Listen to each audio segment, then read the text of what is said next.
Dan untuk membahas bagaimana strategi dan juga peta jalan Pertamina melalui subholding New and Renewable Energy dalam mendorong pemanfaatan bisnis energi hijau untuk mendukung target net zero emission di tahun 2023. Langsung saja saat ini telah hadir bersama kami di studio CNBC Indonesia Direktur Utama PT Pertamina New and Renewable Energy, Bapak Danif Danusaputro. Selamat pagi Pak Danif. Selamat pagi, Bagaimana Mas Indra. kabarnya? Terima Baik. kasih sudah hadir di studio CNBC Indonesia pagi hari ini. Ya. Pak, kalau kita berbicara mengenai energi hijau begitu ya, lalu juga net zero emission, saat ini memang sedang didorong oleh pemerintah begitu ya, sangat digaung-gaungkan. Nah, sebetulnya bagaimana peran serta dari Pertamina begitu ya, NRE sebagai subholding khusus yang memang ditugaskan untuk bisa mengembangkan energi hijau dalam mendukung terwujudnya target net zero emission di tahun 2060? Iya, terima kasih. Memang Pertamina NRE, New Renewable Energy ini dibentuk untuk melakukan transisi bisnis. Seperti yang tadi disebutkan oleh Ibu Nike, bahwa kita memiliki roadmap untuk net zero emission by 2060. Ini ada dua sebenarnya yang harus kita lakukan. Pertama adalah kita menurunkan emisi dari existing proses atau productions dengan tadi yang disebutkan salah satunya peramajaan peralatan, electrifications.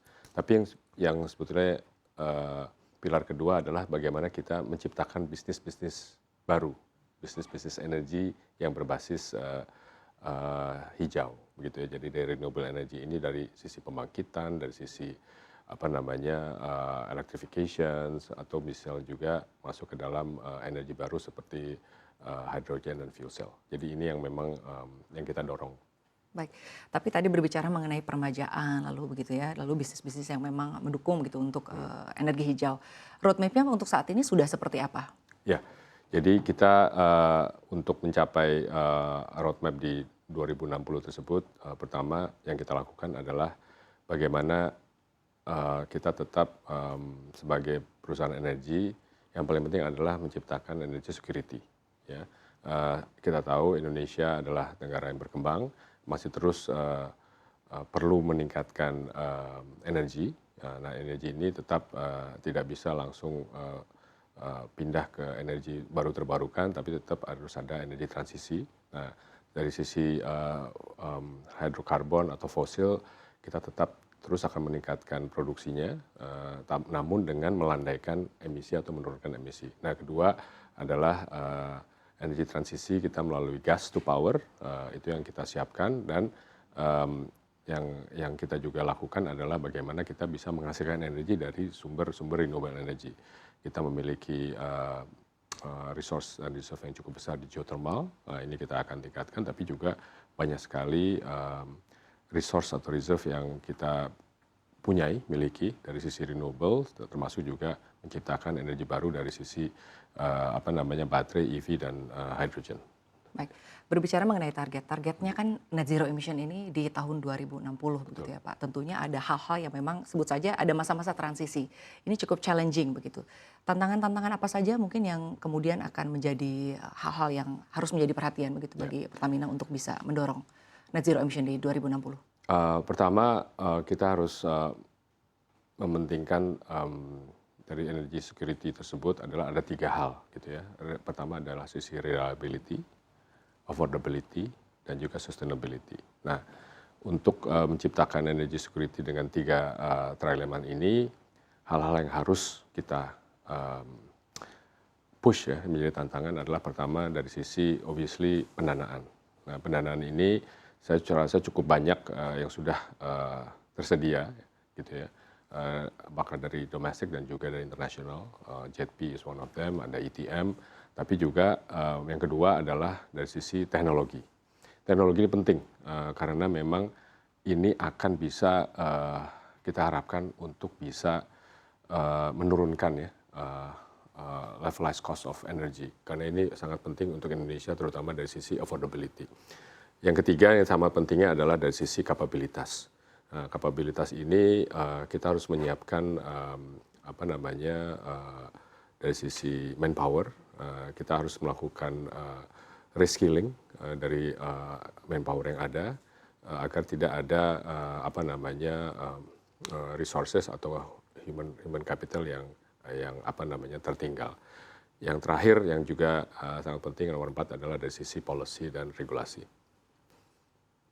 Baik, lalu berbicara mengenai policy ya Pak, regulasi ini tentunya menjadi penting karena kalau kita lihat iklim investasi, lalu juga dalam bisnis ini policy, regulasi ini menjadi sesuatu yang memang sangat-sangat begitu ya, bagaimana akhirnya sebuah perusahaan atau sebuah tujuan kebijakan ini bisa terdukung begitu ya. Nah, kalau Anda sendiri melihatnya selama ini policy-nya sudah seperti apa? Apakah sudah cukup mendukung? Polisinya kita harus melihatnya dari sektor by sektor gitu ya. Saya melihat dari kita bisa kasih contoh seperti program pemerintah dalam memberikan insentif untuk kendaraan listrik. Kalau menurut saya ini adalah program yang sangat baik. Ini salah satu contoh di mana pemerintah sudah memberikan insentif, ini kebalikan dari cukai ya. Bagaimana agar masyarakat bisa membeli kendaraan dalam ini motor atau mobil listrik sehingga lebih murah karena memang itu ada barrier to entry-nya adalah dari sisi cost. Ini salah satu contoh policy yang menurut saya mendukung. Tapi masih banyak dari sisi mobilitas ya, dari sisi transportasi untuk kendaraan listrik yang dimana salah satu sektor yang cukup memberikan emisi yang cukup besar di Indonesia ini. Tapi masih banyak hal-hal lain yang mungkin bisa introduce agar bisa mendorong investasi di renewable energy ini. Baik, artinya memang kita masih butuh waktu begitu ya Pak ya. Nah, terkait dengan bisnis nih Pak, bagaimana upaya Pertamina NRI dalam menangkap peluang bisnis di masa transisi energi saat ini begitu ya demi menuju net zero emission di tahun 2060? Ya, jadi kita melihat ini adalah suatu peluang dan juga tantangan buat Pertamina Group karena Pertamina seperti kita tahu adalah perusahaan minyak bumi, oil and gas, national oil and gas. Kita memproduksi oil dan gas extractions gitu ya, dan ini bisnis akan melandai demand-nya. Seperti kita tahu kan hydrocarbon eventually semuanya akan beralih ke renewable energy dan juga EV atau battery. Jadi ini tugas saya selaku direktur utama dari Pertamina Renewable Energy bagaimana kita mendisrupt ourselves gitu ya. Kita mulai dari yang paling gampang yang sudah kelihatan saat ini adalah perpindahan ke motor listrik gitu. Orang yang tadinya beli bensin akan beralih menjadi charging baterai atau swapping baterai gitu. Jadi kita menyiapkan infrastruktur dari sisi swapping, charging dan juga baterai ekosistemnya bersama-sama dengan anak perusahaan IBC.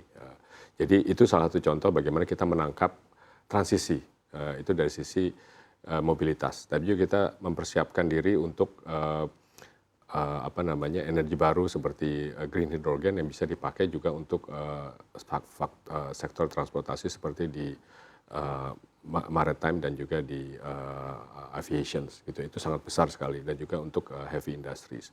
Untuk pembangkitan kita juga mensupport untuk dari sisi gas to energy. Ini merupakan satu bisnis yang bisnis transisi dari fosil menjadi renewable energy karena di Indonesia banyak sekali kebutuhan captive power plant gitu ya, untuk smelter, ini juga untuk mendukung sektor dari EV dan baterai. Jadi itu beberapa pilar ya yang kita siapkan dalam transisi ke net zero emissions by 2060. Dan terakhir kita juga ada bisnis carbon offset, nah itu yang kita sedang bangun juga. Terkait dengan infrastruktur, untuk saat ini sudah seperti apa? Apakah memang masih terfokus di Pulau Jawa atau memang sudah mulai berkembang sampai dengan di luar Pulau Jawa? Kita follow the demand gitu ya. Memang demand-nya kalau tadi yang di captive to power, di gas to power itu banyak actually di Sulawesi karena itu terkait dengan bisnis sektor nikel untuk EV battery. Tapi dari sisi pembangkitan masih banyak dan di sisi kebutuhan seperti solar rooftop masih banyak di Pulau Jawa dan di Sumatera.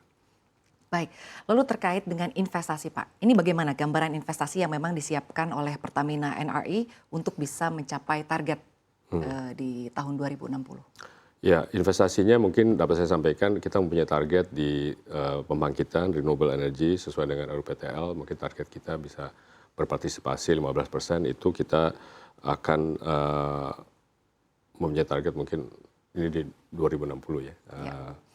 60 gigawatt itu target investasinya cukup besar sekitar hampir 30 billion. Kemudian untuk carbon business kita menciptakan sekitar 20 juta carbon offset. Kita juga dari sisi EV battery kita mungkin antara 3 sampai 5 billion US dollars. Jadi ini memang multi years dan juga komitmen untuk menyisihkan annual capex dari Pertamina untuk di bisnis baru hijau di Pertamina ini. Baik, artinya ini memang dana yang tidak sedikit ya Pak Danif.